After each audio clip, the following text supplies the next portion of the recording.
भाभी, आपने तो बाबूजी को खाने के लिए तरसा दिया है। बाबूजी, लो मक्के की रोटी और सरसों का साग, आपका पसंदीदा खाना, कहते हुए निहारिका ने महेश जी के आगे थाली रख दी। खाना देकर महेश जी की आंखों में आंसू आ गए। निहारिका समझ नहीं पाई, बाबूजी क्यों रो रहे हैं। निहारिका बोली, बाबूजी, जरूर आपको बचपन के दिन याद आ गए होंगे। आप और माँ हमें ऐसे ही तो थाली में मक्के की रोटी और सरसों का साग दिया करते थे। माँ को भी पता था कि बाबूजी की पसंदीदा डिश को कोई माना नहीं करेगा।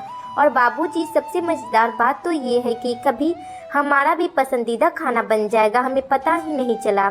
आज माँ जिंदा होती तो कितना अच्छा होता। वापस अभी बैठकर साथ में इस खाने का लुत्फ़ उठाते। बाबूजी की चुप्पी देख निहारिका को शंका हुई। वो बोली, बाबूजी, ज़रूर कुछ और बात है। आप कुछ बोल भी नहीं पा रहे हैं और आपके आंसू भी नहीं रुक रहे हैं। महेश जी कुछ देर रुक कर बोले, बेटा, तेरी माँ को गए 2 वर्ष हो चुके हैं और आज 2 वर्ष बाद मेरा पसंदीदा खाना देखकर मुझे तेरी माँ की याद आ गई। निहारिका बोली, बाबूजी, क्या भाभी ने 2 वर्षों में एक बार भी मक्के की रोटी और सरसों का साग नहीं बनाया? महेश जी बोले, नहीं बेटा, वहाँ मेरे अलावा ये खाना कोई नहीं खाता, इसलिए तेरी भाभी नहीं बनाती है। निहारिका बोली, बाबूजी, मगर भाभी तो अच्छे से जानती है कि ये आपका पसंदीदा खाना है, कभी आपके लिए भी अलग से बना देती। महेश जी बोले, बेटा, मैं 2 बार कहा भी था, मगर वो बोली मुझसे सभी के लिए अलग अलग खाना नहीं बनता।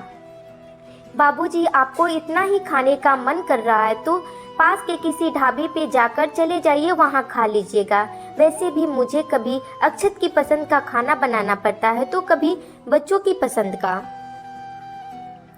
महेश जी कुछ बोले नहीं। आज निहारिका को अपने बाबूजी के लिए बहुत बुरा लग रहा था।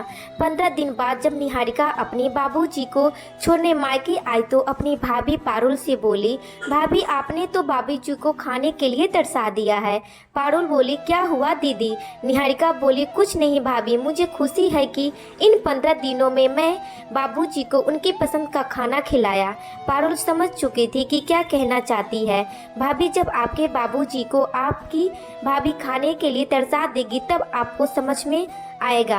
आज मुझे कितना बुरा लग रहा है। निहारिका की बातें ने आज पारुल को सोचने पर मजबूर कर दिया और उसको अपने किए पर पछतावा भी हो रहा था। फिर पारुल और बाबूजी से अपने की माफ़ी मांगी, गलती की। बाबूजी ने भी माफ़ कर दिया और निहारिका से वादा किया कि आगे ऐसे बाबूजी की ख्याल रखेंगे और उनके मनपसंद खाना हमेशा बनाया करेंगे। दोस्तों, आशा करती हूँ कि आज का ये कहानी आपको ज़रूर पसंद आया होगा। पसंद आया तो प्लीज़